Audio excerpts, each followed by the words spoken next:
Should Oklahoma or some other Power 5 team schedule Florida for a home and home? And all that's coming up after the bumper. Don't be cornering me.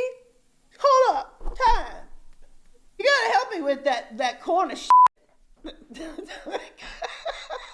What's up, kinfolk? It's RJ Young. I am not on a step mill. Consider hitting the like and subscribe button because I upload a video every single day. It's always OU related, college football related, sports related. We have a good time. And today, I want to talk about, should Oklahoma schedule a home and home with Florida? And all of this is on the table because Scott Stricklin did a brilliant marketing thing. He sent a tweet saying, hey, athletic directors, we at Florida are looking for a home and home series with a Power 5 opponent. At me. To which we got some really outstanding replies, two of which stood out. One was from athletic director at Oklahoma, Joe Castiglione, saying, you have my attention. And the other one was a little bit more cheeky. Jamie Pollard at Iowa State said, hey, look, at Iowa State, we play 10 Power 5 games every year. We play a 9-game conference schedule against each other. And we got this series with, Iowa. Maybe the SEC should think about playing 9 games. And we can go round and round about that. But I think that this is actually a really cool thing that Florida is trying to do because under Foley, I don't know that enough people remember, they had basically a neutral site series, kind of like Oklahoma with Georgia, where they played the cocktail party in Jacksonville every year. So they play their conference slate, and then they got their 2 non-cons. And then you're talking about the 6 home games that you got to guarantee to your fans if you want those season tickets to get sold, right? So what are they trying to do? Well, Central Florida tried to schedule a home and home with them, but Florida's like, look, you're not a Power 5 school. We understand you want to operate like a Power 5 school, but we're going to give you a 2-for-1 or even 3-for-1. And, Danny White did a really smart thing, kind of tipped somebody off to go looking at the open records request, see the email correspondence, try to put Scott Stricklin on blast so you can see how that might not actually work. Plus, Stanford scheduled the home and home with Central Florida. They went to Central Florida. They got beat down in a year in which Stanford and Central Florida aren't necessarily that good. It's not that Central Florida's bad. Well, Stanford's mediocre. It's that we expected Central Florida to be, the team to run through their schedule once again and compete for that group of 5. They say Power 6. We say group of 5. Spot in the New Year's 6 Bowl, hence the 6 in my head. However, Stanford was supposed to be good too, right? They were preseason top 25 team, and they've since laid an egg against a couple of teams I don't think they should. Now, I know that they lost their first and second string quarterback, but, it is what it is at this point. Now, as for Florida, Dan Mullen had been out in the open saying, we're trying to find more Power 5 opponents, but we have a hard time finding folks that actually want to play us. There is actually some truth to this, but there's some fallacy to it as well, because there are teams that you absolutely want to play because those are the kinds of teams that your fans want to see you play. Say if Florida got the home and home with Ohio State, and I haven't looked at their FBS schedules just yet. I'm doing this, kind of off the cuff, but if they schedule one with Ohio State already, you get my point here. They've done that. If they go and they schedule another team for which Florida fans would be honestly excited to see them play, Nebraska comes to mind. Washington comes to mind. Oregon comes to mind. We can keep going on and on. But a Power 5 team that perhaps you wouldn't necessarily see a lot of if you are an SEC fan, particularly SEC East, maybe not do one with, say, I don't know, North Carolina. That ain't going to really move the needle for folks in Florida. And really for blue bloods across the country, or traditional powers, we should say, because Florida is definitely a traditional power, having won a national championship in this millennia, if not the last couple of decades, and they still look really good, even if they probably won't play for a national championship this year.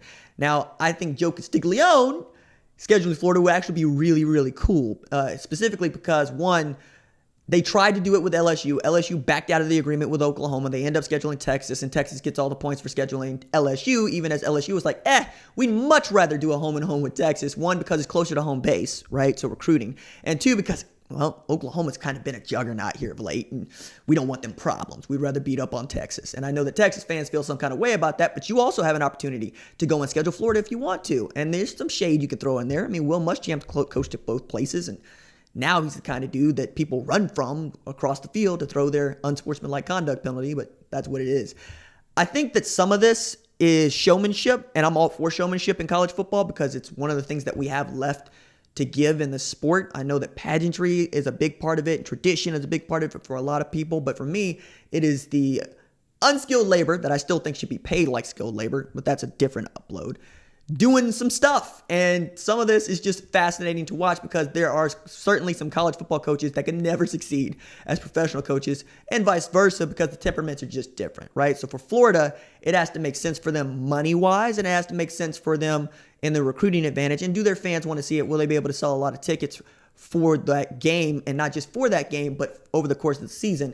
How is it going to stack up for the rest of their non-conference? Because that's what you're talking about. And when you see how the money is shaken up, and I've been privy to some of these contracts and talking with senior folks and athletic departments administrations, when you're talking about the money, it's really a zero-sum game, right? Because if you schedule, say, Oklahoma schedule Florida, and they agree on $2 million as a hypothetical, it'll be $2 million plus travel, plus the band, plus seats and whatever. And then you'll give that back for the return trip, whether it be the next year or in a couple of years, or you skip a year, kind of like with Army and Oklahoma.